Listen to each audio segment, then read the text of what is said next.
Welcome to the Off Leash Podcast. I am your co-host, Molly Van Branken, and we're so glad that you joined us for today's show. Remember, we are not here to say what you want us to say. We're here to be an advocate for your pet. And we have Ben Dowdy across from me, who has What's going on? Been on in forever. I know, it's been a long time. Been busy. So he's been busy running the company, I guess. Trying to. We'll see. So, exciting things happening within the company. If you'd like to share. Yeah, everything's going really good as we're getting closer and closer to the end of the year. We got the treats finally got to launch, and everybody's loving those. Dogs seem to love them, so we're happy to keep making them and keep sending those everybody's way. Yeah, we have new hires. Yeah, we just hired 2 new employees, so we're going to have a new name on the cards for all the boxed up orders here shortly. He started this week. His name's Jake.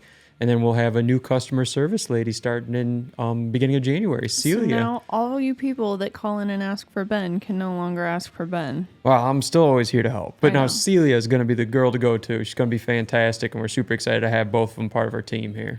Whenever I answer the 1-800 calls, they go, "Is Ben there?" I'm like, "No, you got me." And they're like, "Well, just have Ben call me back." And I'm like, "Oh, okay, I'll just, I don't know what I'll do." Well, sometimes just, somebody's got to be better than the other. We can't be the same. It just happens to be me in this one. It's all the old ladies. They love you. They're like, I'm Ben. Good at, Ben knows what to do. Ben knows my subscription. You just got to always try to help everybody out. Just like I said, I just pretend it's talking to, my mom or my grandma on the phone. Want to make sure everything goes well, fix all the problems, take good care of them. Exactly. All right. So let's get into it today. Absolutely. What do you got? I heard that you went on a trip with your dog that did not go as expected. Well, that is partly true. It was a great start. So we live here in Michigan, Battle Creek. So over on the east side in Lake, Lake Huron. They're, up just north of Saginaw near the Standish area. We go over there every once in a while or once a year for diver duck hunting. Saginaw Bay technically Lake Huron? I believe so, yeah. Is it? Okay. Mm-hmm. I don't know why. I thought that there was like a disconnect and then it had its own little... No, I don't think so. No. Okay. But we were north of Saginaw Bay, essentially, up near Standish in that area. And we were going out there to go duck hunting about 2-3 weeks ago or so. And it seemed like it was going to be a really good day. I took the day off work, so Molly covered for me so I could get out there. And myself and 3 of my buddies, we were going out there. And we were bringing my dog, Duke. He's my hunt dog. I'm sure I've talked about him enough. But so we were out there. We're going to be an all-day hunt. We sit out there, have a good hunt in the morning, get us a handful of birds. Everything's going well. And birds kind of slowed up, so we decided we were going to move locations and go somewhere different. Typical thing to do on a hunt? Yeah, well, we knew it was going to be, some not so great weather, but that was, shitty weather makes for better duck hunting. So we were okay for it. So we were going to set up in a spot that was going to be a little bit more open out in the bay that we thought was going to have some really good action for some divers. And so we get out there and storm starts kicking in and we're seeing, it starts out like 1 to 2 foot waves. And then pretty quickly it was 3 to 5 foot waves. And you don't want to be in any type of Michigan body of water, especially the Great Lakes with any type of wind. Right. But, we're in a big boat. Everything's fine. We're out there just kind of floating in the middle of the water, probably, 2-3 miles or so from shore. And everything's going just fine. No issues. We're seeing birds start to work. It's probably 2:30, 3 o'clock in the afternoon. Things were starting to go our way. And we're kind of sitting there and it's raining. So we're kind of tucked into the boat blind. And, I'm kind of just sitting there and all of a sudden I look down at my feet. It's like, man, there's quite a bit of water in the boat. So I'm not a boat guy. I didn't grow up with boats or anything. But my buddy Alex, and Alex, it was his boat. So I was like, hey, there seems to be a lot of water all of a sudden. And, I kind of figured, the waves are crashing pretty hard. Maybe it's water just coming in the boat, like no big deal. It wasn't a lot, it was just enough to kind of cover your boots a little bit, but nothing crazy. Well, it didn't take longer than, 15, 20 seconds. And all of a sudden there was a lot more water in the boat. So it was all of a sudden a pure panic. Alex Where were you guys in? How many people were in the boat? There was 4 of us in the boat and Duke. So and nobody else was noticing the water? Well, we were moving around so much. I was on towards the back of the boat where the motors are. Oh, so you were getting like the worst of it? Okay. Yes. Yeah. So the boat was kind of sitting back. You'd think that more people would notice. Yeah. But I think it happened. What ended up happening, it happened so quick was it went from no water to a little bit of water pretty fast. And then all of a sudden it was, oh shit, there's a lot of water in the boat. And we got a real situation. And, I've been with Alex and done a bunch of things with him and he never gets too worked up. He's pretty easygoing, doesn't get stressed out by anything.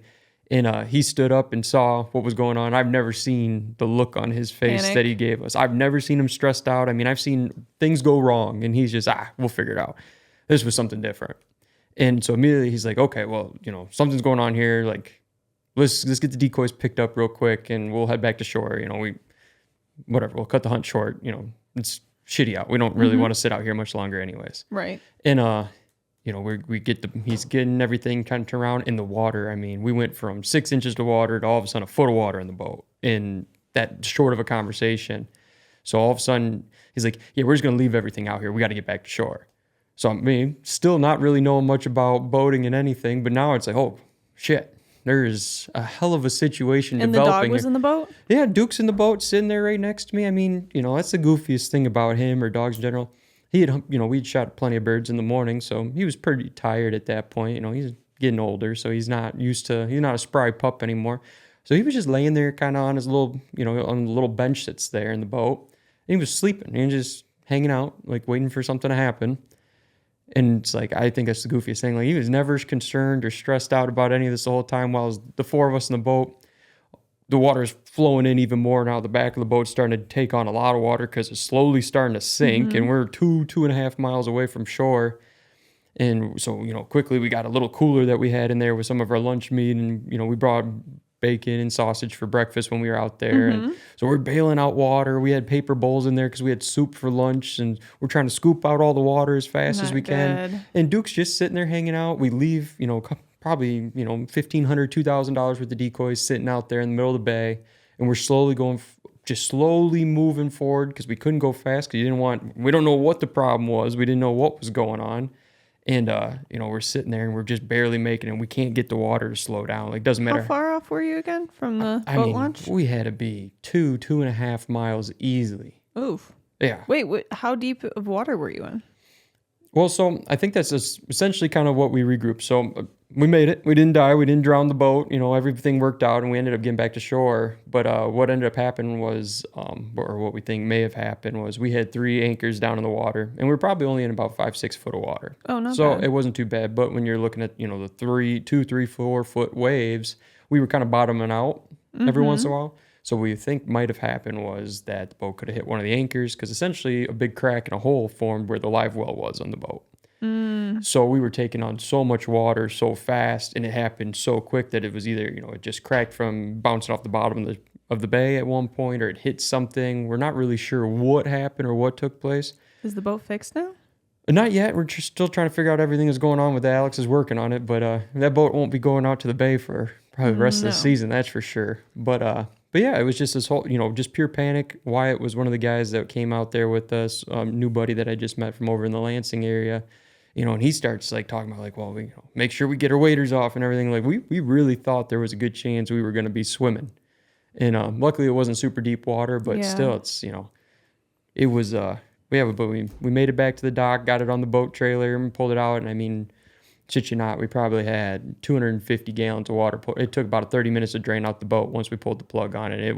That's no fun. We were, 30 seconds more. It could have been a real interesting story. Way worse story than what it is now. I've only gone swimming one time duck hunting. I flipped a kayak. It's never fun. You had waders on? Yeah, and then the waders filled. So I couldn't, and it was in mud, so I couldn't go anywhere. Yeah, you just get stuck there. Well, yeah, it was adrenaline for like the first 30 seconds, and then I was like, it's really cold out. Yeah. And I was like, oh my God. So I started yelling. It was with Ruth, actually. Okay. And we were yelling, help, help, across the lake, and some guy took his paddle boat out and saved us. It's crazy, it's one of those things, like even with Duke the whole time, he never was worried or concerned. He had been just out there swimming back to shore. He had been fine. The rest of us had been out there drowning.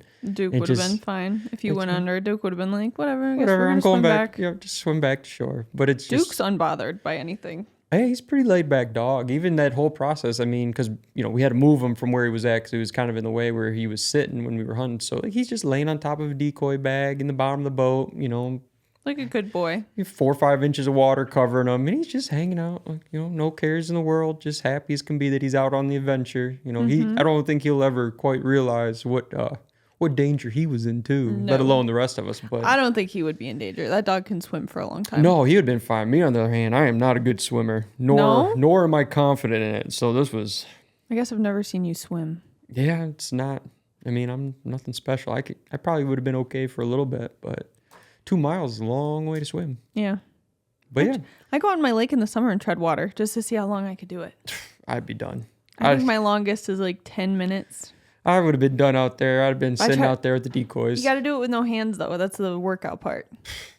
I just avoid the water. Thought a boat was safe. Clearly not. But yeah, it was. Luckily, Eric Schaefer, who's done some photos for us, he was out there. So we got some cool photos of the whole day and kind of... Was he taking photos when the whole thing was going down? No. At that point, we were all scooping water out of the boat, trying to make it. But we got some cool photos leading up to it that kind of tell the story. So it's kind of... That's funny. I think it's really cool to kind of look back on it. It's like now that we, they say like type 1 or type 2 fun or whatever it is. Type 2 funs where in the moment it's not very good, but you look back, it's like, I'm going to remember that one and tell the grandkids about it someday. Yeah, that meme, but did you die? Yeah, didn't die. Well, that's cool. Yeah, it was, cool is an interesting word, but well, it was still, it's interesting. We had a great morning hunt. It's a fun story. I absolutely had some fun. So, you guys might have had been dealing with Molly on the phone for a long time if that would have went sideways. You might have been. A lot of upset customers if that was the case. Where's Ben to tell me how to fix this? Where's Ben? Ben knows what to do. That's just what they tell me most of the time. They call up and they go, well, Ben knows what to do. I'm like, well, Ben's not here, so you need to explain it to me. It'd have been sad telling me, Ben's floating at the bottom of the Saginaw Bay. Well, Ben died, so you get to deal with me. You need to tell me what to do with your subscription. You have to remind me what you were doing with Ben, yeah. R.I.P. Yeah, but luckily it turned out to be. But yeah, it's just one of those things, having your dog out and something like that. Luckily, he had his vest on and everything, so he'd been all right. But still one of those kind of go, oof. I feel like he would have been fine swimming. Oh yeah, I was way more concerned about myself than I was him. He would have thought we were just going for a swim, having fun. He wouldn't have worried 2 seconds about it.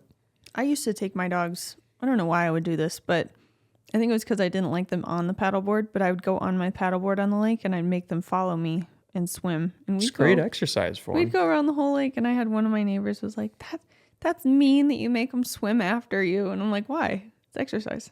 Yeah. And they're like, well, what if they got tired? I'm like, I'd pull them on the just bring them right on board for you. Paddleboard, but they don't ever get tired. They just keep swimming. Oh, yeah. They love the water, especially Duke being a lab. I mean, anytime there's water, all he wants to do is go swim or lay in it or play in it. My dogs were in the water this weekend. It was cold. It had been real cold this weekend. It was when it was snowing. They were out running in the water. Oh, yeah. I believe it. I think all my neighbors think I abuse my dogs. Just because you know how... I mean, I'm not strict with them, but I'm very... I like a well-behaved dog. But they wanted a retrieve this weekend, so I was like, I guess I'm going to throw it in the water. And it was snowing, and I think my neighbors come out and they're like, you don't think that's too cold for them? And I'm like, no. Not at all. They'll be fine. They'll be just fine. Like, they're labs. And I think that everyone thinks it's kind of mean. I'm like, I do cold plunges in the winter. Like, that. I don't see how this is any different. I mean, the last 2 weekends I've had Duke down at the river running, chasing after birds for us. And I mean, he does just fine. Oh, yeah. You get them a good quality vest, keep them warm in that kind of environment, make sure they got plenty of food in them. I always feed extra the night before because I don't feed before a hunt in the morning. Yeah, because they could flip their stomach. But he always gets double serving for dinner. He gets a big fat dinner and then he's ready to go. That's awesome. But I think that a lot of people in the wintertime, they don't take their dogs out just because they think that they need to stay inside during the cold weather. Absolutely. And, that's one of those problems, too, in general, or like if it's raining out or something like that. Your dog still needs to exercise. Sleeping on the couch all day or just hanging out. It's not the ticket. No. Sometimes you got to toughen it up. Yeah, it's cold outside, but your dog's not going to have a problem. They're running back and forth. They're playing in the snow or playing in the water, whatever it is, or even if it's raining, playing in the rain. Hey, you might have to dry them off after and wash some paws, but... they love it, and that's all it's worth. Like, Duke loves the snow. As soon as we got that first snow a couple weeks ago, I mean, we were out there throwing the ball in it for as long as he wanted to. Yeah. When we were up in Marquette going to school at Northern, that one walking trail, I don't know if you remember, it wasn't Presque Isle. Yeah, I know what you're talking about. Though. But there was more dogs during that in the winter time, I felt like, than all Probably summer. In the summer, yeah. I know. It felt like whenever, in the summer, it's all bikes. But in the wintertime, it was all people walking their dogs. Yeah, they kind of turned it into like almost a little dog park area. I know. But I would go out there and see. I mean, it wouldn't be uncommon. It was probably, how many miles do you think it was to walk that whole? I don't know. I think 2 miles? Probably, mile and a half, 2 miles. Yeah. But you'd see, it was not uncommon to see like 4, 5, 6 dogs when you're out on a walk. Oh, at least. Especially if it's a nice sunny day. Yeah. There's people are loaded up with their dogs. I love that trail. Yeah. It was super fun. Except for that one hill that's icy all the way down. But... yeah, you definitely get your dogs out during the winter time and exercise them. Of course. Make sure that they're getting plenty of outdoors time. Because I feel like a lot of people, like I said, they neglect taking their dogs out and walking and getting the exercise during the wintertime. Yeah, And this is the time to do it. Yeah, especially, a nice 40-degree day. You can run your dog. They're going to stay nice and cool. They're not going to deal with getting too hot. Like in the summer, you got to be almost, I think a lot of people think, oh, in the summer it's fine. I'm always way more concerned about running Duke in the summer than in the winter. Because at least in the winter, I know he's not going to overheat. He's going to be fine. If there's snow on the ground, he's got plenty of water because he loves to eat it. So one of those things to think about. Exactly. Well, that was a fun story. Thank you for hopping on and sharing Absolutely. Happy to jump on and, share my heroic story of making it out. Really thanks to, Alex, Eric, and Wyatt, too. Because, I was... For saving the day. For saving me, because if I had been in the water, we'd have been in trouble. Yeah. Well, let's get some outro music going. We sure appreciate you guys listening along with us today, and we sure hope that we were able to share some information that will help you love your animals as much as they love you. Don't forget, always treat the treatable and prevent the preventable, and we will catch you on the next one. But if I ever caught you running